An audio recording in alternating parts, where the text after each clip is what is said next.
Ladies and gentlemen, the next President of the United States, Mr. Donald J. Trump.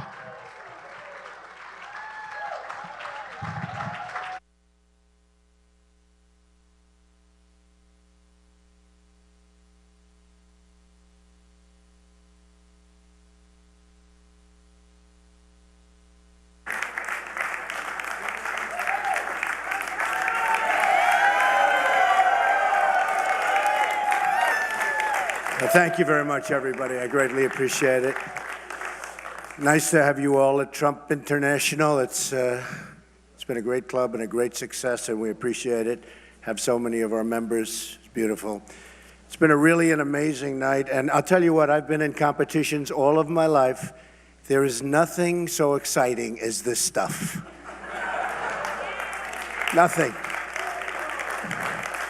Winning deals or winning club championships or whatever you want to say, there's nothing like this. It's really exciting stuff and very important. Above all else, it's very, very important. So I want to thank the people of Louisiana and the people of Kentucky. It's been just an amazing relationship.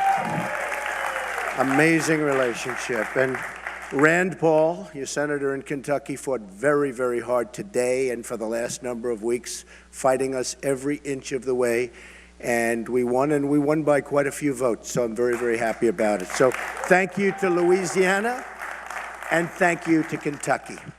I want to really thank the folks from Maine and from Kansas. We came in second, and we really didn't spend very much time. We spent 2 hours in one place and 2.5 hours in the other, and we came in with a strong second. So I want to thank those folks, and I want to congratulate Ted on Maine and on Kansas, and he should do well in Maine because it's very close to Canada, let's face it. I mean,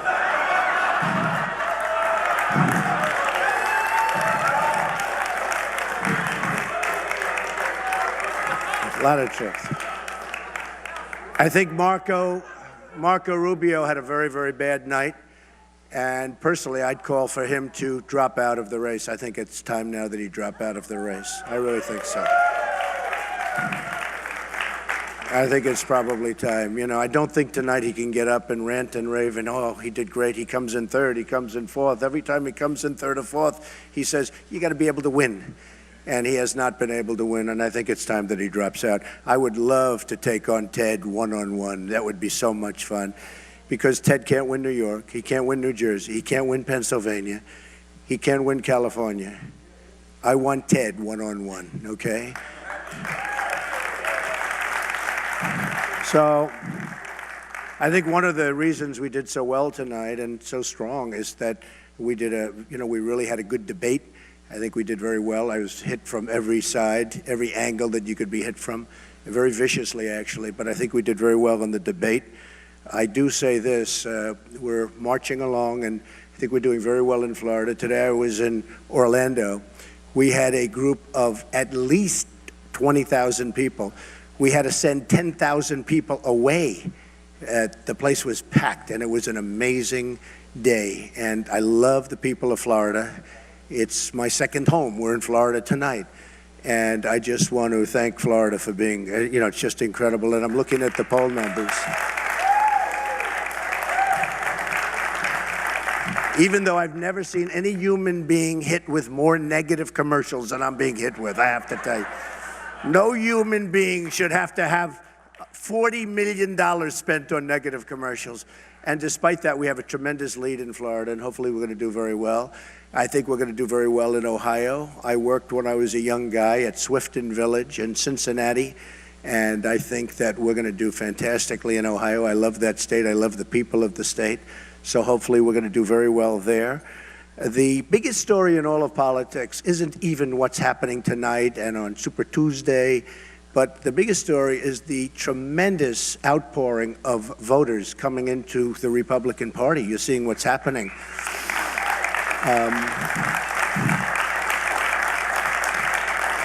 Millions and millions of people are coming in and voting, and they've never seen anything like it before. Actually, they're doing covers on Time magazine because it's a movement. What's happening is a movement.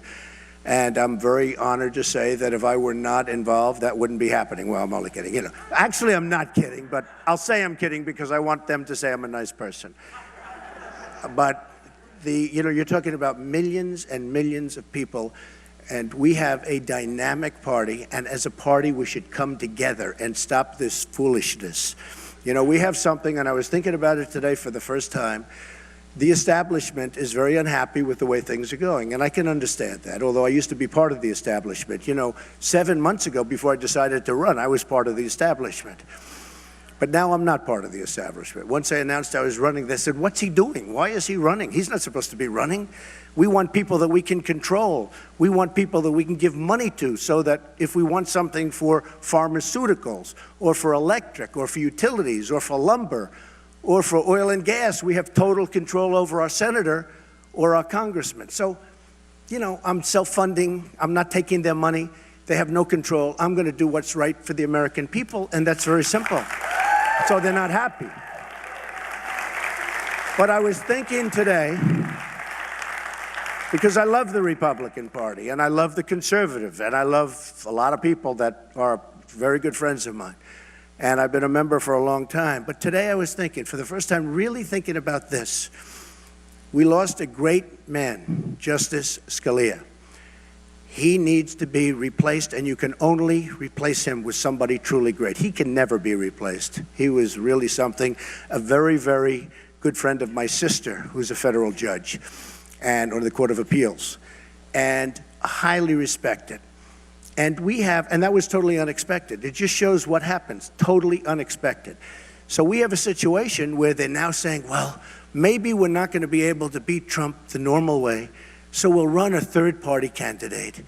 And maybe we can't get on all the states. We'll do enough that it's impossible for Donald Trump to win. And I'm saying, what are they doing? Because we're going to appoint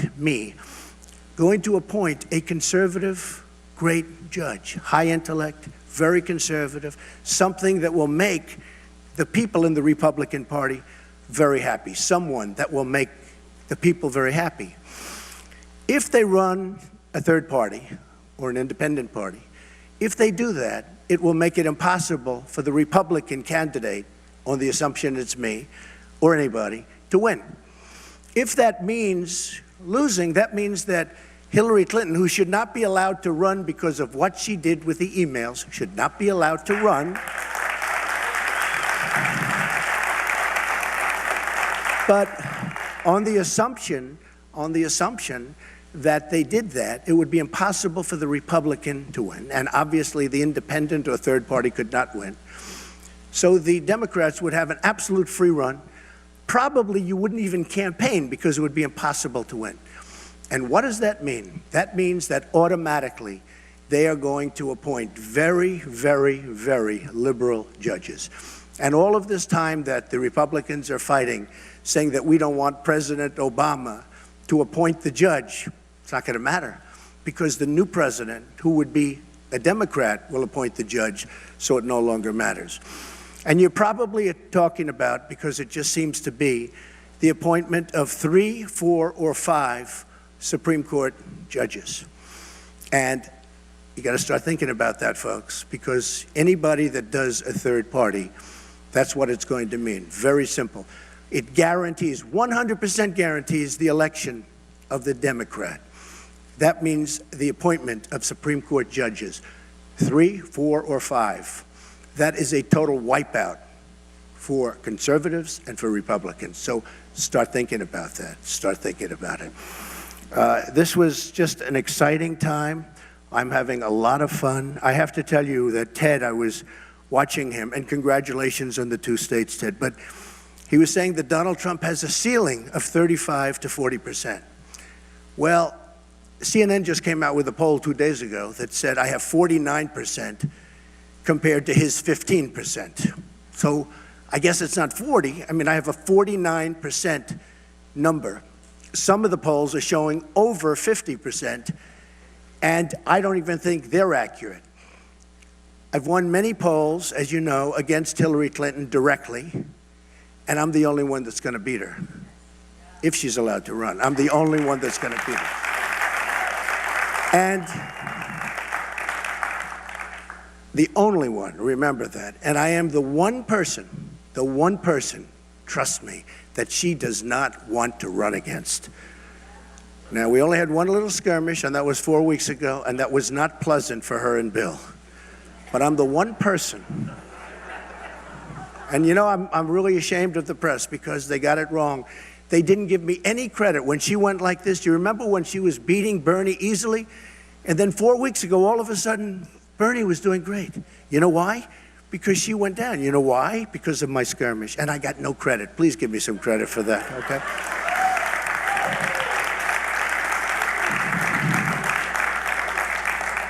So I look forward to that race. And again, I haven't really done anything with Hillary. We haven't started on Hillary except for the one moment 4 weeks ago. But I think we're going to have something that's really great. You know, I heard Hillary today, and I watched her statement tonight. And her statement is, make America whole. That's a terrible statement. Make America whole. I think she means we're in a hole, we're in a deep hole, and we're trying to dig our way out. We owe $19 trillion. And if that's the kind of promotional ability we have on the other side, our country's in big trouble. Make America whole. No, make America great again. That's what mine is. Make America great again. Okay? So, again, this has been a very exciting evening. And again, I just have to thank the people of Louisiana, the people of Kentucky. You're amazing, and I will never, ever forget it. I was in Louisiana last night. And we had a group of people in an airplane hangar, this massive hangar, and you couldn't even get them in. This was a seriously big hangar for very, very big planes. And I landed, got out, walked into the hangar. There were thousands and thousands of people, and it was incredible. And the same thing a few days ago in Kentucky. We had a rally that was incredible. And today's rally in Orlando, Florida, was nobody's seen anything like it. And they're writing about it. They're saying they've never seen anything like it. In the history of politics in this country, they have never seen anything like it. And it was so reported even in the New York Times today on the front page. People have never, ever seen anything like it in the history of politics in the United States. It's a movement. So I just want to thank all of my friends, all of my members, all of my everything. You have been so supportive, so great. And you're very, very special people. Thank you. And with that, if you'd like, you know the press is among the most dishonest people ever created by God. So I would love to take a few questions from these dishonest people. Go ahead, press. Go. John Scarpa, everybody.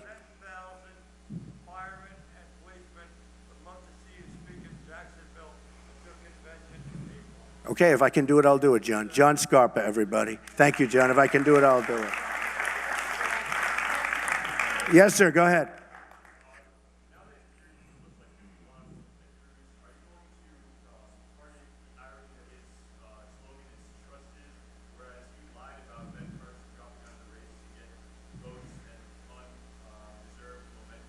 I love you as a reporter. Where are you? Where have you been? This is the greatest guy. Lion Ted. I call him Lion Ted. He holds up the Bible and then he puts it down and he lies. Okay, Lion Ted. I never saw a man that lied as much. No, Lion Ted. No, what he did to Ben Carson was a disgrace. And actually me, because had he not gotten those Ben Carson votes, I would have won Iowa too. I would have had everything. So no, Ted was, and what he did, frankly, when he did voter violation on a form that looked like it came right out of a government agency, voter violation. And the only way you get rid of the violation, essentially, is by voting and going and voting for Ted Cruz. Did you ever see this? And people did that because they were afraid. It was terrible. It was a very fraudulent thing, and he's done a lot of bad things. So Ben Carson's a great guy. He's a great, great guy, and I thought that was a disgrace, what he did to... He said, basically, that Ben Carson's out of the race. Come on, vote for me. And he knew it was happening, so one of those things. But I do think this. I do think that Ted is at least moving along okay. But Marco has to get out of the race. Has to. Because despite what Ted said, oh, do I want to run against just Ted. That will be easy. Okay, David, go ahead.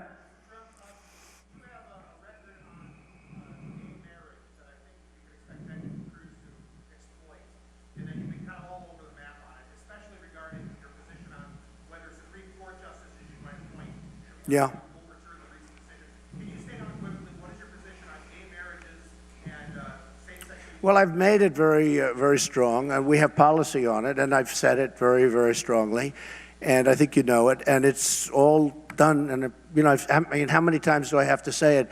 It's like David. It's like, as an example, what is my position on 900 different things? I've said it 150 times. We're not here for discussing that, but everybody knows how I feel on it. Question. David, sit down, please. Sit down. David, sit down. You know my position.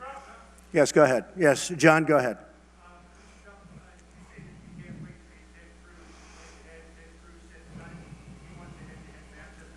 It's what it should be, because we're the only two that are winning. By the way, he keeps saying about, I am the one that beats Donald Trump. Well, I've been beating him almost 3-1. And on Super Tuesday, I got 1 million votes more than Marco and 500,000 votes more than Ted. That's a lot of votes. Okay, go ahead, John.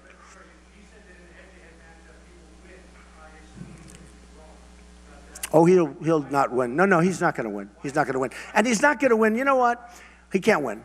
And he's not going to win something else. First of all, I'd love to have a head-to-head matchup with him in Florida, as an example, and Ohio. But in New York, he's not going to get very many votes. In New Jersey, in Pennsylvania, in Ohio, he's just not going to get very many votes. So I would like to see it. I mean, I would like Marco to drop out from the standpoint that I think Marco, now look at how he did tonight. He's in third and fourth. And somebody was nice enough to say that even when I don't win a state, I always come in second. That's a big thing. Marco's come in fourth. So I think it's time for Marco to clean the deck. I do. And I say that respectfully. Yeah, because I wanted to go, and Matt's a great guy, but look, I wanted to go to Kansas. I felt I had an obligation. I did fairly well in Kansas, considering I spent, literally an hour there, a very small time. But I wanted to go to Kansas to campaign. I've been to CPAC from the beginning. I've liked it. I respect the people at CPAC. I respect Matt a great deal. I hated to cancel, but I really am doing something that's very important. The people that are at CPAC, for the most part, aren't campaigning. I'm campaigning to be president. Had I not gone to Kansas this morning, I would not have done as well as I did. I came in second place. So it was a very important thing. John, go ahead. Afraid. I've taken more questions from reporters than any human being maybe that's ever lived.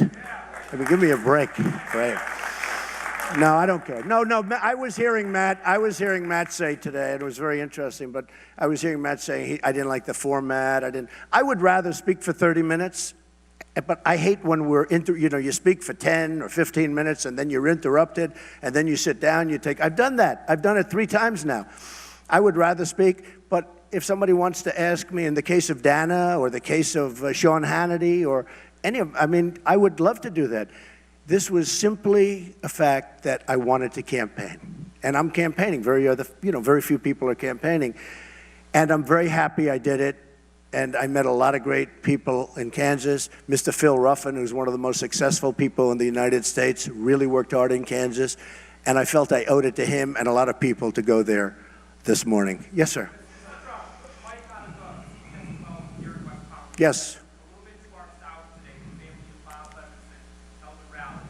Family? The family of Bob Levinson. Yes. Held a rally, and they have started a movement on social media called What About Bob? The family feels, and a lot of others, that the government of Iran knows where he is, or they know and they're not saying it. So what would you do, sir, if you become president, with Mr. Levinson specifically, and in a scenario where an American disappears in that part of the world under mysterious circumstances? What is the Trump White House policy? Well, we would want to get to the bottom of it. I think our weakness in dealing with Iran has been unprecedented. The fact that we gave them $150 billion and they're a terrorist state, the fact that they spent much of that money buying other than American products. As an example, as you know, they bought 118 massive airplanes, very large airplanes, from Airbus, not from Boeing, not from anything having to do with this country. They spent a lot of their money all throughout Europe, and they spent it in Russia buying missiles. They gave us nothing.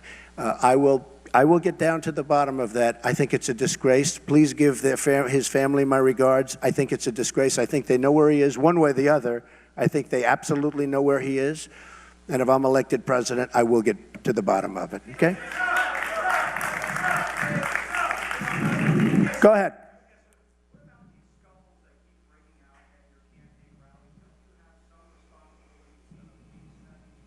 Well, I have nothing to do with it. You know, when you have 25,000 people in a building, you know, today we had to send away so many thousands of people, we couldn't get them in.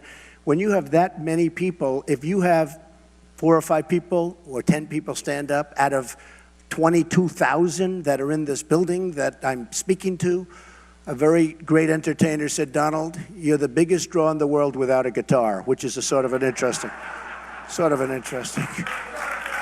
I won't tell you that was the great Elton John. I will not tell you that. But somebody did make that statement. When you have that many people, you understand, in a room, and you'll have a couple of, not skirmishes, just a couple of protests, really not skirmishes. And we treat them very gently. You know, 10 years ago, they would have been treated differently. Not by me, but that's the way life is. We treat them very, very gently. And yeah, we had a few protesters today, but very few. I mean, if you look at it as a percentage, we had what? 1/100th of 1% of the people that were in the room. So, I watched Bernie Sanders have a protest. He was up at the microphone, and 2 young ladies came up and took the microphone away from him. That will never happen with me. He walked meekly to the back of the room, and I said, "Isn't that pathetic? Isn't that sad?"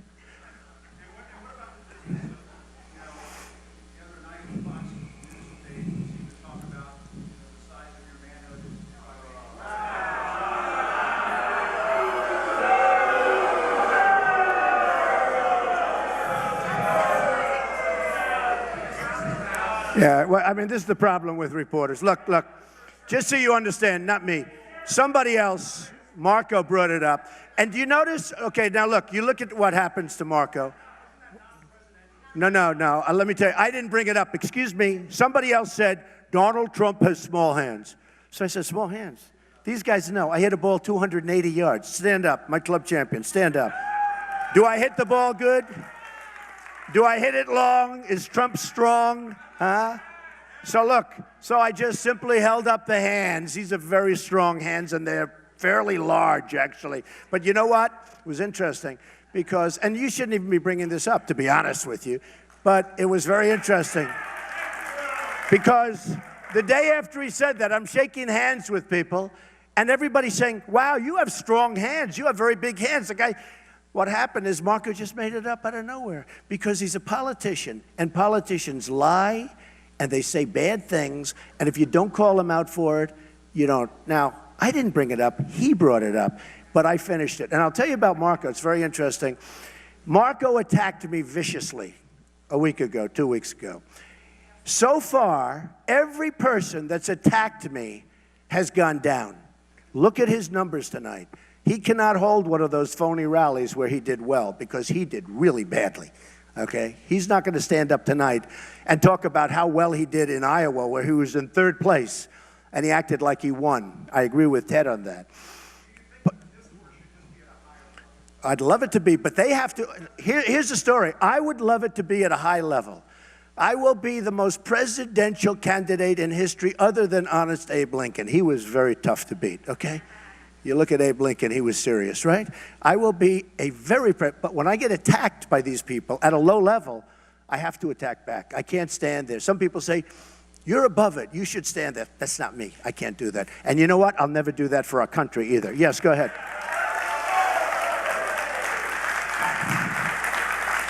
Okay, go ahead.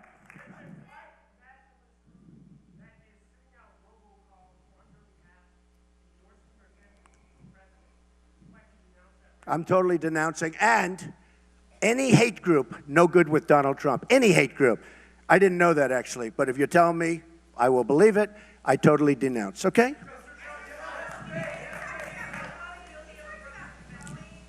Boeing? Yeah. I will help the party fundraise, yes. I will help the party fundraise. I'm not looking for funds for myself. I'm totally self-funding my campaign, but I will absolutely help the party fundraise. But I don't want any money for myself.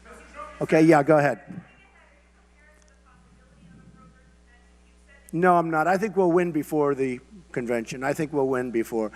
You know, I sponsor a lot of sporting events, and the fighters have a great expression. When they go into a city or a town where it's an unfriendly town, but they think they're going to win, they say the only way we guarantee victory is to knock them out. The way I guarantee victory is to get enough delegates so that I don't have to worry about it. And I think, you know, if you think about it like the prize fighters do, that's called a knockout. And, you know, we're on our path to do that. We think we're going to do very well in Florida. We think we're going to do very well. And we got the two big ones. Don't forget, Louisiana and Kentucky tonight were the two big ones. Maine, we did well in Maine, really well in Maine, but it was much smaller than Louisiana, Kentucky. Kansas was also smaller, and we came in second in both. But we won Louisiana and Kentucky. They were the big ones, okay? Go ahead. Yeah.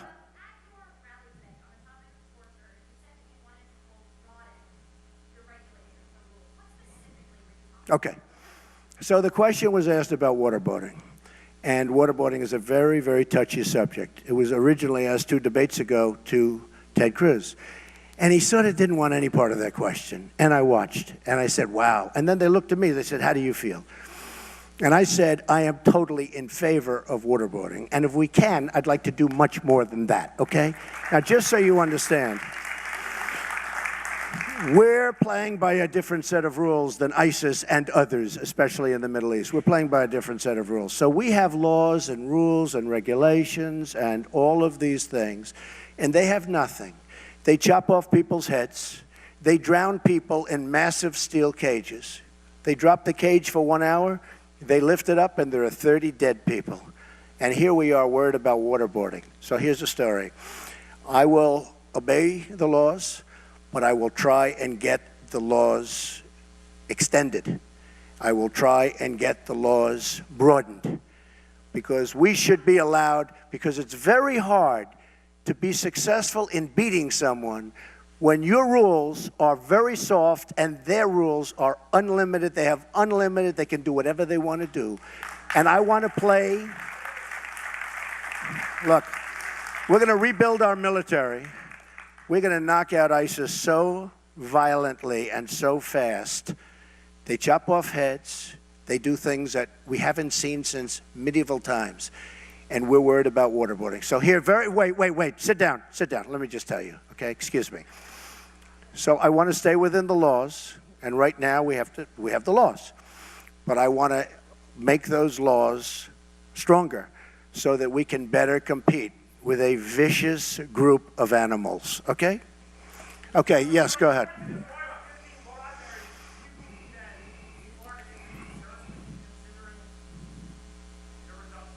I think we're going to do great. I think we have a 20-point lead or something like that in Florida. Go ahead.